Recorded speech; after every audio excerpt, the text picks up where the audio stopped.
Hi, everyone. Welcome to Coffee Time with Masterminds. I am here with my co host, Peter Blakely. Yay, Peter, it's been a while. Yeah, good to see you. Yeah, but first, we want to say it has been an extraordinary couple of weeks. We've been talking all things nonprofit boards, and we are not done with the series, but we are learning a lot. And so, Peter and I thought this would be a great show to recap what we are learning and what is yet to come. So, grab a cup of coffee and join us for the next 30 minutes as we discuss nonprofit boards. Hello, everybody, and welcome back to Coffee Time with Masterminds. My name is Peter Blakely, and I'm the founder and principal of Blakely Consulting. Welcome to Coffee Time with Masterminds. I am Cynthia Rojas, founder and principal of To Your Growth. Welcome to Coffee Time with Masterminds. I'm Rebecca Tuttle, founder and principal of Grant Right Now and Grant Writing for Good. Hi again. Yay! And we want to welcome our viewers across the country and around the world, and also our listeners in Australia. Welcome and thank you for listening to Coffee Time with Masterminds. Peter, how are you doing? Excellent. Yeah? Excellent. It's been a busy few weeks. I was traveling, then I got sick, so I haven't been on the show for a while. Yes, and you I'm were looking actually forward in Australia and New Zealand. Yep. Yeah. Yeah. How's our person in New Zealand? Is she still running the Oh, country? no, No? she stepped down. Jacinda Oh, Ardern stepped down. Yep. I did not know that. Yes, we should Um, do another show on that. Bad news from New Zealand. yeah, well, she had a baby in the middle of all of this, Yes, and that part was um, fine. I think she just got tired. I think she yeah. was working very hard and she got tired of it. Well, a lot of our leaders are tired, Yeah. and you and I see this all the time as we continue to work with organizations who I am experiencing right now are in the midst of a lot of change, not Yeah. pandemic change, but the Mhm. change that happens after the chaos. Right? We know we are never going to be the same again, and now we have to readjust. And I'm getting a lot of tired leaders as I well. think, I think it took us a long time to realize we were never going to be the same again. Yeah. I mean, we went through like a good 2 years of pandemic, still talking about when we go back to normal, Yes. when this is over and we go back to normal. And now we're kind of coming to terms with the fact that this is it. This is as normal as it's going to be. Yeah, and so many things. You know what's interesting is that because the change was long, it doesn't feel abrupt. And I think I even have to think about what's the new normal, right? Because Yeah. it's been normalized. Remember what the old normal was. Yeah. Yeah. So, like you and I the other day were thinking about doing a meeting in person, and we were thinking, Mhm. well, people would have to travel, and an hour and a half meeting now becomes a Right. 3 hour meeting. Will people show up? It's been a huge adjustment for me to like incorporate travel time Yeah, into my appointments and figure out how to actually get different places. It's just not I a skill know. we used for a long, long time.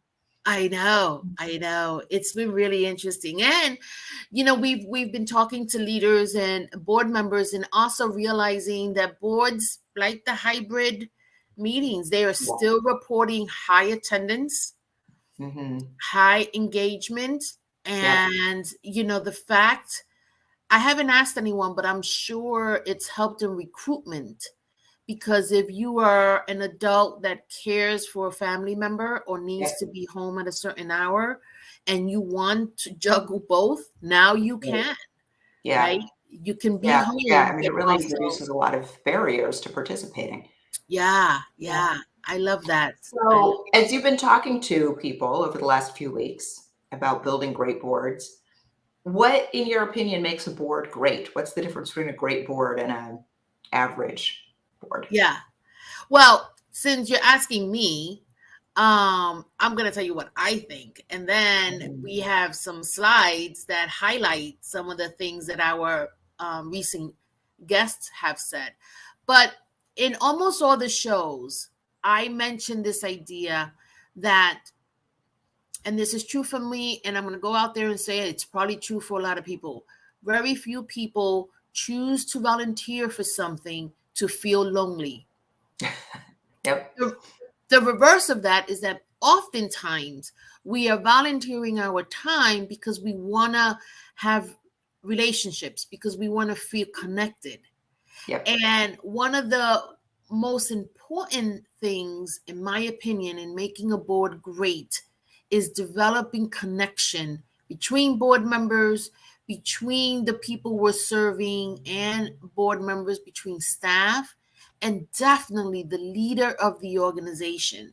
So in one of the shows I talked about, I know a couple of leaders that have said they don't have relationships with their board members. They don't have one-on-one meetings, right? They only see their board members at a board meeting. And I thought, I'm not sure I would get a lot out of that, right? And how powerful would it be if somebody called me into their office and said, tell me about what drives your life.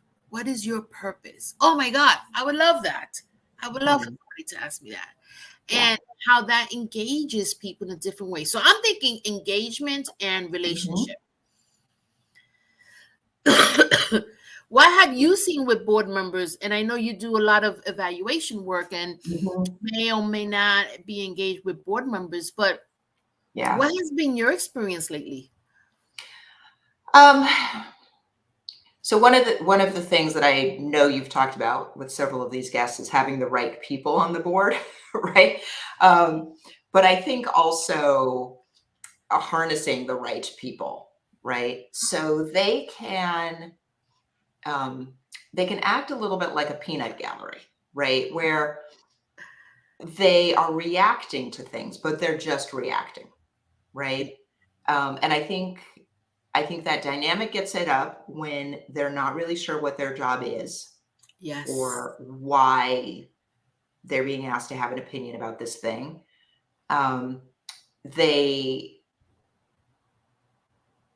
They're getting information at the meeting that they're surprised by, and they're reacting to it. And I think that's really bad, right? They're reacting, 75% out of the fact that they got a surprise and 25% to the content. That's not great. Like that's just the executive director not managing them right, in my opinion. And then the quality of their input is not great or is not productive, right? Yeah. And, doesn't move things forward. So yeah. It's Hardy Smith, the author of Stop the Blame Game, talked about recruitment should be the ED's number one focus. And yes, boards usually have a committee that does governance or has oversight over nominations and things of that nature. However, the ED should also be looking out for who would best be fitted for their board. And so he talks about EDs often take take a back seat and blame board members, and board members often blame the ED, and there's a whole lot of blaming. Yeah. But I'll tell you, I love me a slideshow, a good slideshow. So I wanted to make sure. So we've had 3 episodes, and they have all been great, and they have all given us different angles. And I wanted to highlight some of the learnings that we've had so far. And so one of them is Hardy Smith talked about this level of frustration. And you just mentioned it, Peter, where no one's teaching these board members about their role. And I talked about how we don't wake up and say, I want to be a board member one day. You ask any 12-year-old what they want to be, and no one is ever going to say a board member. Somebody has to teach us what our role is, because it's unique, right? And so it's kind of like there's an assumption, because you've asked me to be on your board, I know what I'm doing. So there's a lot of frustration that's going between the two. EDs feel like, well, I'm running the nonprofit, I'm doing it by myself, and I have to engage board members. Yes, yes, and yes.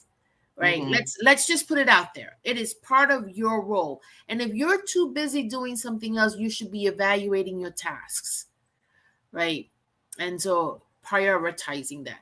And I think many of us can fall into that trap as leaders. Right. We become leaders because we were good at something and we don't want to let go of what it is that we're doing. And then we find ourselves way too busy to do what we're supposed to be doing, which is leading. And leading requires building relationships, inspiring, motivating, having clear vision, and communicating that vision. If you're not doing that and you're doing something else, you want to reevaluate your organizational structure. Yeah, and that's going to mean for a lot of leaders, that means giving other people the tasks that you have been doing. Yes, absolutely. Yeah, and trusting them. Yeah. Lots of frustration. Mhm. I'll tell you the next one, which really resonated with me, is this idea of purpose, right? And so when board members aren't performing as expected, don't blame the people, blame your recruiting process. So Hardy and I had a really great conversation about this, because here's what I'm finding, Peter, and tell me if you have experienced this also.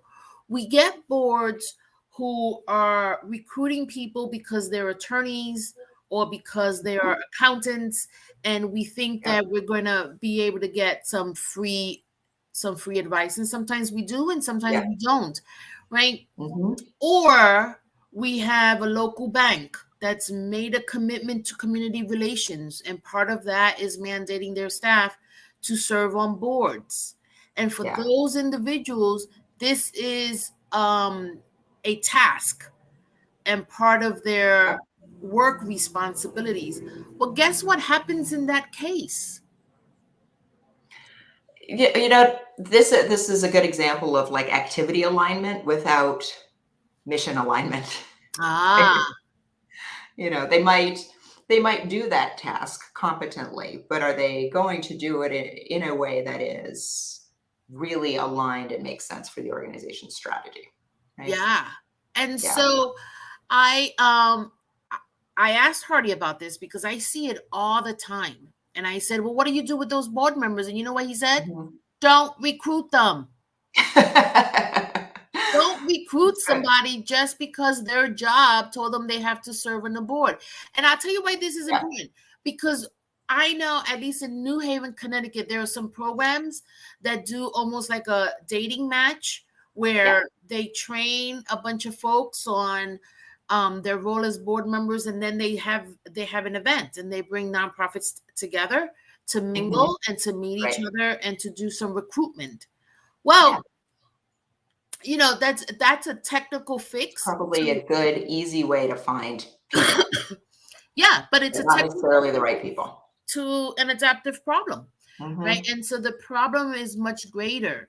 And I remember talking to a board member recently, and I asked him what inspired him to be on the board, and he told me about this mingle thing, and then said, "Yeah, I used to go to that nonprofit when I was young.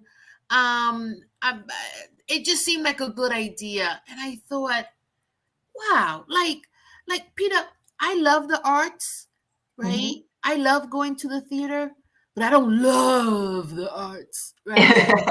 And so I would be a terrible board member for a theater, a nonprofit theater, right? I'm not really sure that there's enough life purpose for me there. I enjoy it, but I don't think is there where my passion, my love rests in resettling refugees. Like my heart is there 100%. And I'm gonna get a bunch of emails if I want to be on the board. But that to me feels like an alignment to my personal mission. Yeah, right. So I don't know, just because you like the arts doesn't mean you'll be a good board member in an arts organization. I don't know. I love the ballet. I don't think I should sit on the Orlando Ballet board of Tell him now not to call you. And I do know people who sit on those boards because they love the arts and they love, love, love dance. Yes. And they are amazing ambassadors for that. Yeah. Yes. It's how they see the world. You know, I see the world statistically. Everything's a mathematical equation. And I love talking to artists because they see the world in color, they see it in movement, they see it in performance. And I'm like, wow, you mean there's no math in your head? Right. And they're like, no, I don't see it as an equation. And so I think passion and purpose, and we all have purpose, right? We all have something that we aspire toward. And we should think about how volunteering our time and serving as a board member can help that purpose. So let's talk about what a board member does, right? Because, you know, here's been I've had some experiences being on boards, and they can be pretty uncomfortable. And a lot of times the discomfort is lack of clarity or even outright disagreement about what the board is supposed to be accomplishing, right? Are we supposed to be really enthusiastic brand ambassadors? Are we supposed to be fundraisers out talking to friends and colleagues and getting money and resources for the organization? Are we supposed to be doers, right? Because sometimes we've been invited to this board because we know how to do a thing like program evaluation or accounting or something like that. Or are we supposed to be advisors, right, on the big picture and the direction of the organization, right? So how do you reconcile that, and how do you communicate to the board what their task is? I love the question. And there are stages of development for boards. And yes to all of that, depending on your stage of development. So for new nonprofits, you often find yourself needing what's called a working board. So those are your doers, right? And it is often the board that organizes the event or manages the books. Right. Yep. The board member is the bookkeeper. Yep. And so that happens when you're in the very early stages, startup stages. And then as you begin to grow, boards start to need to look different. Yep. And sometimes, again, we need a fundraising board. And sometimes we need brand ambassadors. Right. And so, I mean, I have a strong opinion about fundraising boards, and I've talked about it a lot. But one role, and this is why purpose is so important, is to be an ambassador of the organization. Yeah. You know, and so whether you're a working board, a fundraising board, or a governance board, you should always serve as an ambassador. That's why passion is so important. And that's why purpose is so important. Again, I could talk about the ballet, but that passion and that purpose is not going to come through. I can talk about refugees forever. Why that work is so important to me. Big difference. It's a big difference. So yes, to everything you said, but it's important as an ED to be clear of the developmental stage for your board. Yeah, so that's that your really board helpful. members know Yeah. what you need them for. Yeah. It's a Yeah. good question. Good question. I'm going to go Yeah. to our next learning, all of them, but this has been interesting. Engage your board members. I can't say that enough. I know you and I just talked about it a little bit, but we had Louise Grant from Havens Harvest. Oh my God, what an amazing story. She talked about her board was meeting like once or twice a year. And they didn't even know like if the nonprofit was still doing whether they were still there. Yeah. And they weren't not meeting for anything for any negative reason, they just didn't know they had to meet more often. So or they didn't know what stage they were at, so they weren't sure what they were supposed to convene for.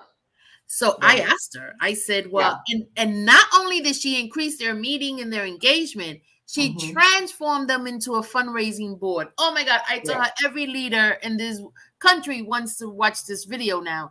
Yes. She talked about the first thing she did was put together, they have a lot of volunteers. They have over 100 volunteers in their organization. And she wanted to do a volunteer celebration to honor the volunteers. And she invited the board members and said, I just want you to show up. And they did. She didn't ask. They were so excited to, She didn't ask them for anything. So even if I'm nervous about, oh my God, what am I supposed to do? If you just want me to show up, I am more likely to do that. Yeah. Right. And then she strategically had conversations with them throughout the evening and said, I think we should come together as a board and have a conversation. And they showed up. They did. And she realized that they've probably been waiting for this invitation. They are on the board because they want to be connected with this organization, right? Yes. They think the mission is a good use of their time and how they want to engage in their neighborhood. So, yeah, of course they showed up. And the mission of the organization is extraordinary. And they started meeting, and then so high engagement, people started to get to know each other. They started to get to know her. And then this takes us to our next slide, because this was her secret sauce. She taught them how to fundraise and gave them a simple, easy way to do it. She happened to use a platform, which name right now escapes me. But this platform had a series of webinars on how to engage people in learning about the mission of your organization. Again, not asking your friends for money, which is what we think fundraising is, but really learning how to talk about an organization's mission and how to assess whether it's aligned with someone else's interest, right? Yeah. So she did that. And then this portal also teaches you fundraising, all done on this platform. And you know what started happening? Friendly competition, because it has a dashboard. Yeah. People can see, and the board members, because now they have relationships with each other, right, were playfully trying to outdo their board members. And now they're a fundraising board. It's amazing. That's fantastic. It was easy. Yeah. I mean, the whole thing is so uncomfortable when you think that as a board member, you're supposed to, ask your friends for money, which you think, right, but I can only do that for so long, right? What do I do? What do I do the following year, right? Yeah. And you don't have a script for doing it, right? Right. So yeah. So that was an amazing show. And what's interesting is that Larice is the director of operations. She's not the executive director. Yeah. And so the ED, this is a 2-person team. Yeah. There's a lot of work. They have over 100 volunteers. There's a lot of managing of individuals, and they're in the food business. So time is always of the essence. Yep. But when she came on board, she asked her ED, like, what's eating your lunch? What's causing you sleep at night? And so she said the board, and Larice took it over. She took over that role. So you don't have to be the ED. It is preferable. But in this case, they work so closely together that the board actually sees them as a team, the ED and the director of operations. Right. And so and then I met her. Well, which they should be in an organization, right? That's Yep.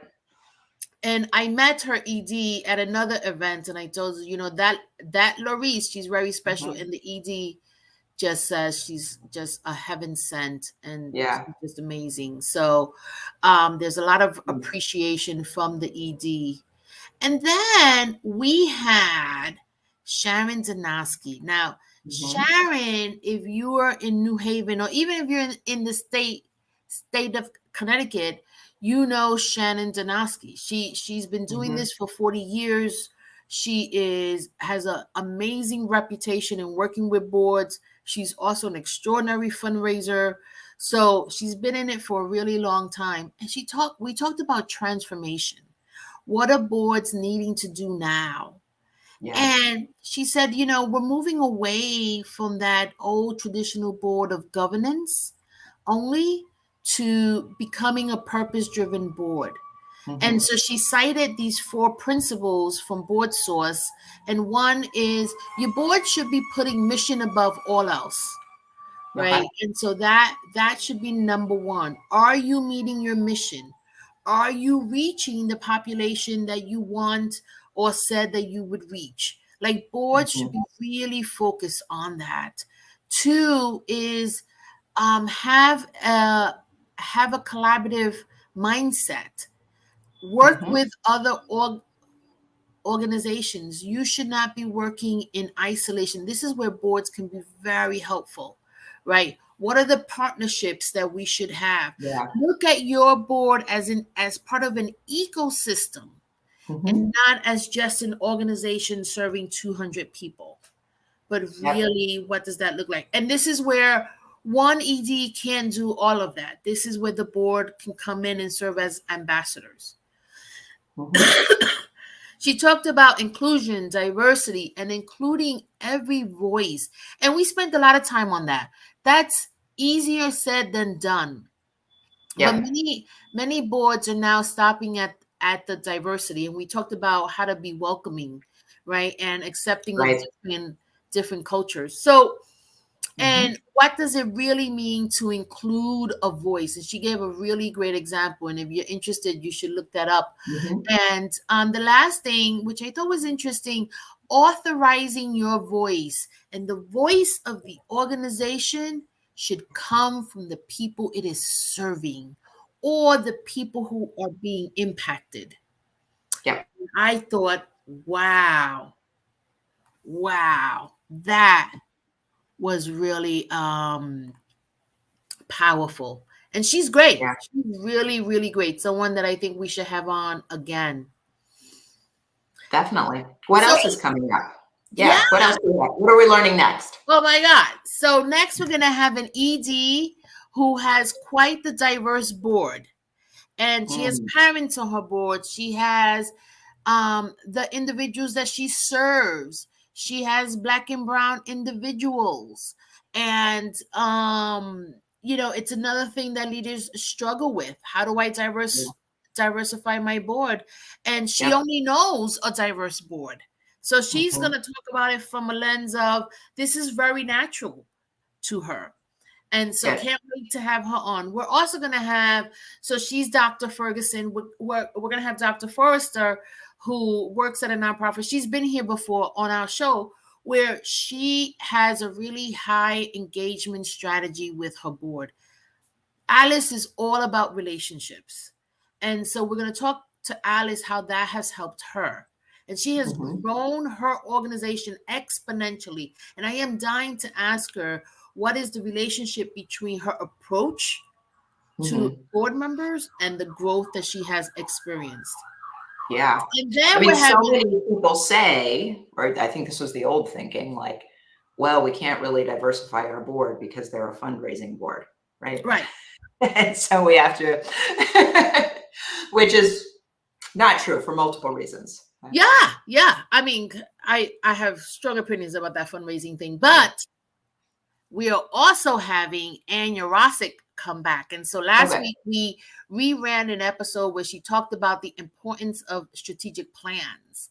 And she's going to come back with a different lens, the role of the board in strategic planning. And so she'll be joining us in a couple of weeks. So we're still talking all things boards, Peter. It's been so exciting. It's been fantastic. It has. And there's really, I think what the big takeaway is there's no part of your organization that your board isn't touching. Right. I think staff, including executive directors, can be a little bit afraid of the board, like not sure how to use them, not sure how to engage them, and so they compartmentalize them, right? Yeah. And I think what we're really seeing is we can engage them in a lot of ways, in almost every aspect of the organization without creating conflict, right? Without creating the situation where they're doing your staff's job. Yeah. Yeah. Yeah.